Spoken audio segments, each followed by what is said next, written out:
Hello, everybody. Welcome to the Political Vigilante. My name is Graham Elwood, and I'm here with yet another progressive candidate running for Congress.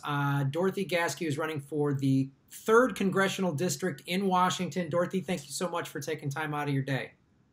Oh, thank you for having me.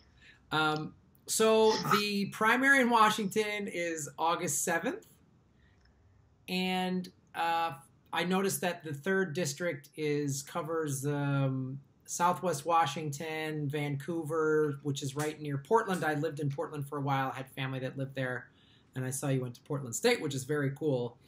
I wanted to ask you, first of all, why you're deciding to run for Congress. What made you do this?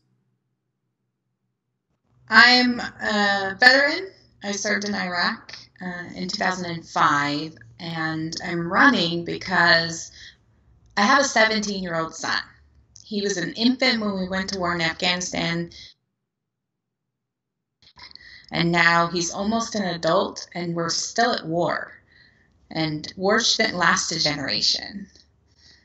And it's not just this generational war, but we've had generational decline in the American standard of living. So I grew up hearing we'd be the first generation to be worse off than our parents, and thinking, wow, someone should really do something about that.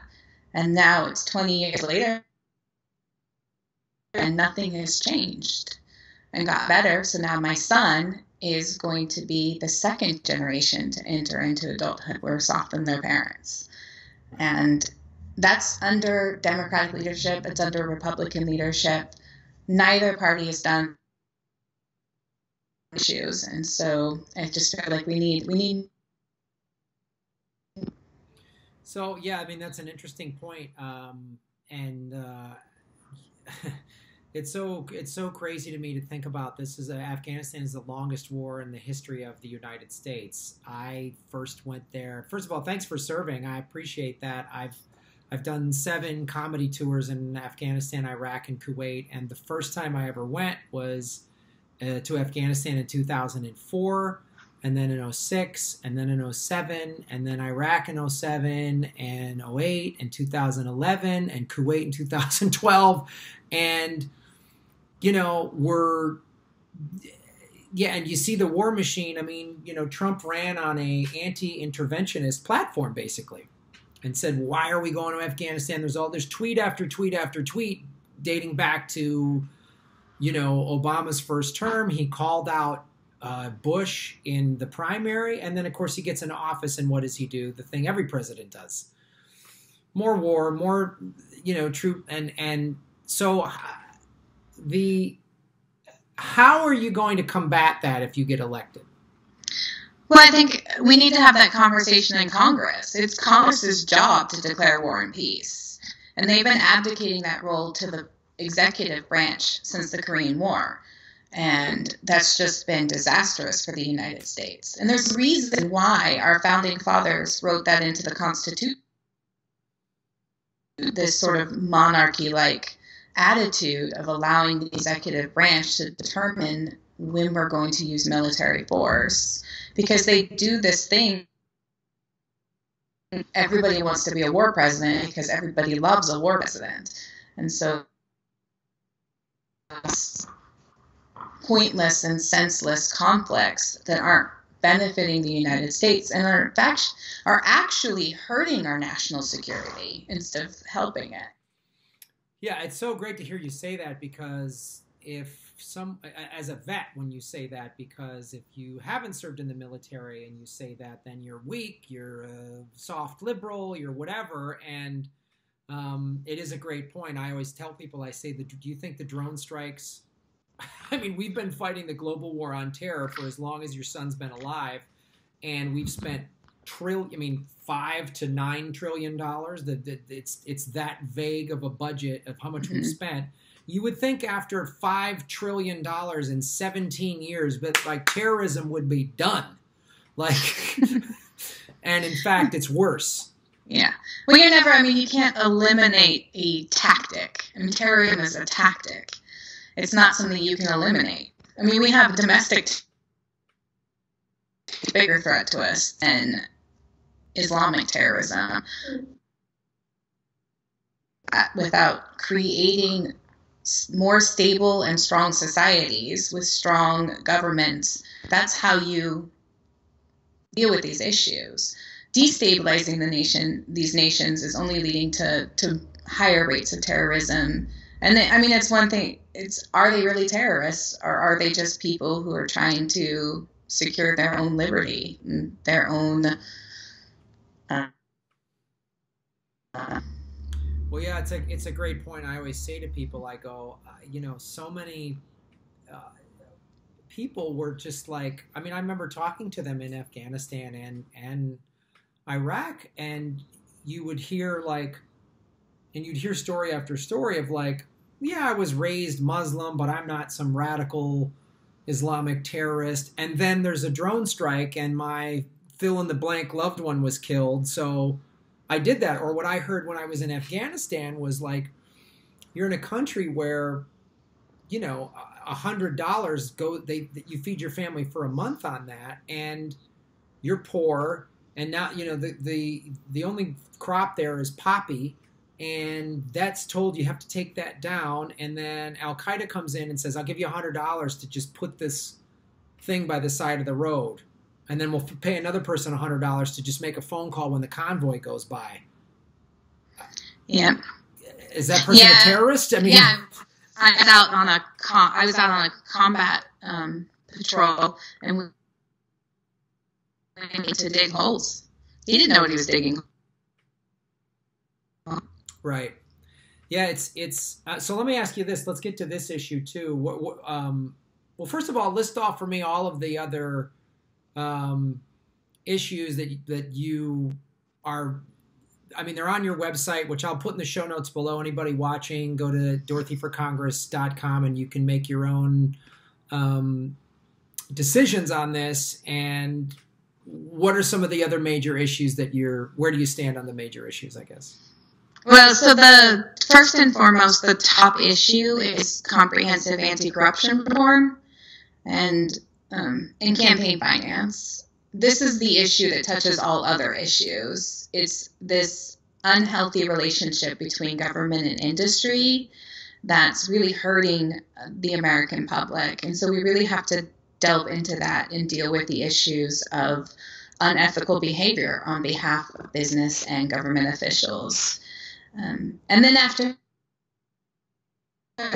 economic issues, economic security, healthcare for everyone, and protecting our environment. And then, okay, so as a vet, where would you stand on gun reform? I think that we can do a lot more to ensure better security.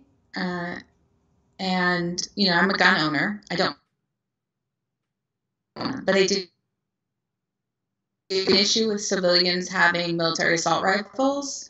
I think that if we feel the necessity of having them available to civilians, then I kind of like the idea of doing it the way the Swiss do, which is that if you serve in the military, then you get to keep your weapon, as opposed to just letting anybody have them. Yeah, I think that I've always been sort of bewildered when I know a lot of active duty and vets. I have friends that are cops, and I'm just like, so you're trying to tell me that people that have anywhere from 12 to 16 weeks of training, they're on equal footing with someone who can just go buy one in terms of the safety of it, the handling of it. You're given strict rules of engagement. And cops and soldiers still get it wrong under those circumstances in the most amped up, highly charged, split-second decision-making circumstances. Then you're just trying to tell me because you go to the gun range and play paintball with your buddies on the weekends that you're going to be able to react accordingly and you should have an AR-15. Yeah, it doesn't make sense to me either. That's something we did see in Iraq, is that even the most highly trained people, and we trained not just in basic training, but all the time on how to safely handle this weapon. And they're very dangerous.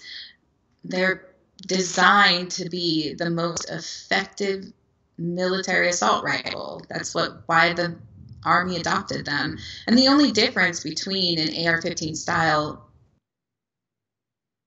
16 is what I carried, is the toggle switch from semi-automatic into 3-round burst. And you only use 3-round burst when you're laying down suppressive fire. You don't use it to shoot a kill. Right. So how would you, well, let me ask you this question. Let's say you get elected and these big lobby groups come at you and start offering you big paychecks. Are you going to start buckling the way a lot of the Democrats have? Nope, we're running a clean campaign from a very big money donations. Even if it was just an executive,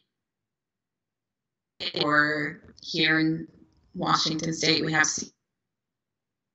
I wouldn't take their money because their interests don't align with ours. Our donors are people who dollars as opposed to taking that big money. And it's harder to run a campaign this way. But I can't take that money with a good conscience ever. So then let's talk about, you brought up the environment. What policies would you enact in Congress to protect the environment? Well, we need an energy plan. We all know we need to move off of fossil fuel, but nobody's really putting the effort into it outside of like Tulsi Gabbard with her Off Fossil Fuel Act is like one of the only efforts to really get us in a strong energy plan that moves us away from it. That's what we need. And then preserving our public lands. I mean, those are under attack. In Southwest Washington, like we have Mount St. Helens and Mount Adams, land in a lot of state parks, and just make generations. We need to deal with what's a lot of life on this planet, a lot of biodiversity. And so we need to do whatever we can to prevent that from going on further, because we owe it, again, to future generations to ensure that there is that this is a livable planet. Yeah, the thing I would like to see, because the argument that always comes is like, oh, well, you know, the environmentalists, you know, they hate jobs and they're trying to stifle. And I really want to see some politicians come right at that and go, actually, we should be creating way more jobs with a Green New Deal. We could be putting Americans to work fixing and saving the environment with all, I mean, the technology's already there. It's not like it's some sort of science fiction that we hope they figure out. It's there. There's solar power being created every day. There's wind turbines being created. There's all different types of, and as I talk about a lot about on this show, green energy actually is a technology. So the more research money that is put into it, it's like any form of technology. It becomes quicker and faster and cheaper in a short amount of time. So it would be a way to bring more jobs here back to America and save the planet, and we could put the whole country back to work the way FDR did. Yep, I deal that really focuses on building a renewable energy economy. And just like bringing back the Conservation Corps. We have a lot of trails here that need to be fixed, and we have land that we could cut some more trails in for people to enjoy the public lands that we have. Like, it's one of our favorite pastimes here in Southwest Washington. So like going out hiking means that you're dealing with traffic on the trails. And so really kind of opening that back up again, putting people to work and preserving our environment. These things are doable. We can do them at the same time. Yeah, I think all of these things are connected.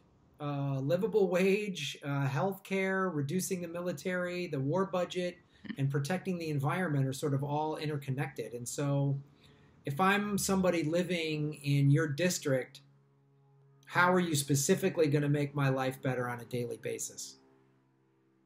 Yeah, well, I think a living wage is really the most important. Dealing with people's basic needs first and foremost. We have a huge problem with affordable housing here, and we have some of the people are being priced out, and so we have large homeless communities that people aren't really talking about. And these are people who've lived here their whole lives and who are now finding themselves. And we have instituting a living wage and helping to bring forth some infrastructure investments, I think would be the biggest impact we can have right away. Okay, so as we wrap up here, because one of the things I do on this show is I always tell people to get involved. Just sitting there and bitching about it online, what is that going to do? And so, where can people, if they want to help you out with your campaign? Again, the primary in Washington is August 7th. Where can they go and what could they do to help your campaign out? Because who are you running against? I'm running against Representative Jamie Herrera Butler. And then there's other people in this race. On the incumbent. But it's an open primary, so we're all on the same ballot. It's top two. Theoretically, you'd have 2 Republicans or 2 Democrats make it out of this primary. But if they want to find out more, they can go to Lab. And we take volunteers from all over the country, Democrats and brand new Congress, to contact voters.